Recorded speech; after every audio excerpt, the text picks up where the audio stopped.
Serial दीवानी में यहाँ पर मीरा ऑटो से आती है पायल के घर उसके दोस्त के साथ, जो पहले भी आ चुकी है, लेकिन कहती है तुम यहाँ खड़े रहना, पायल चली गई है, उसे ऑटो मिल गया, मैं अंदर जाती हूँ और ढूंढती हूँ सबूत जिससे पता चले कि ये पायल है या कोई और है। और पायल ऑटो में बैठकर चली जाती है। वह कहता है मैं चले जाना, आवाज़ लगाऊंगा तो तुम समझ जाना। वह खिड़की खोलकर अंदर घुसती है और कहती है आज तो सबूत लेकर रहूंगी। वह बोलती है जल्दी आ जाना भाभी, नहीं मैं मुश्किल में पड़ जाऊंगा। कमरे में जाती है तो पूरे में पार्थ की फोटो लगी होती है बड़ी बड़ी, और वह कहती है कि ये तो पुरानी फोटोज इनकी लगी हैं। यहाँ पर पायल जा रही होती है, वह सारे डॉक्यूमेंट्स देखती है तो उसे बहुत सारे आईडी कार्ड्स मिलते हैं और उसमें उसका नाम लिखा होता है, सारे प्रूफ होते हैं। वह समझ जाती है कि ये तो पायल ही है। पायल किसी काम से वापस आती है, उसका दोस्त जोर जोर से चिल्लाता है तो कहती है क्यों चिल्ला रहा है, उसे पहचान नहीं पाती और बोलती है भाग जाओ यहाँ से।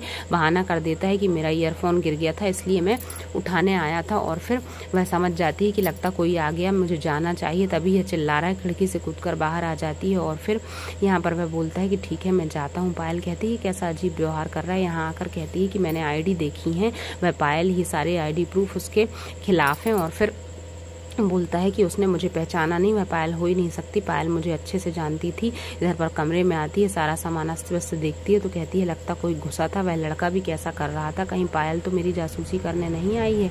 यहाँ पर बोलती है कि अब मैं क्या करूँ, मेरा भांडा ना फूट जाए। डायरी में तो सब कुछ लिखा है। फोटो देखती है तो उसमें उसकी बहन पायल की फोटो होती है, क्योंकि यह पायल की जुड़वा बहन है। वह कहती है कि मेरी बहन इतनी अच्छी थी, पार्थ के कारण उसके साथ इतनी बड़ी दुर्घटना हुई है और मैं इसका बदला लेकर रहूंगी। जैसे उसने मुझसे सब कुछ छीना है, उसकी मौत का जिम्मेदार है, वैसे ही मैं उससे उसकी पत्नी, भाई बहन, माँ बाप, दादी सब छीन लूंगी, सारे रिश्ते दूर कर दूंगी। उसका बदला मैं जरूर लेकर रहूंगी और उसे पागल करके छोड़ूंगी। जब उसे सब कुछ छीन लूंगी तो उसे भी छोड़ दूंगी और उसे इस दुनिया से जाना पड़ेगा।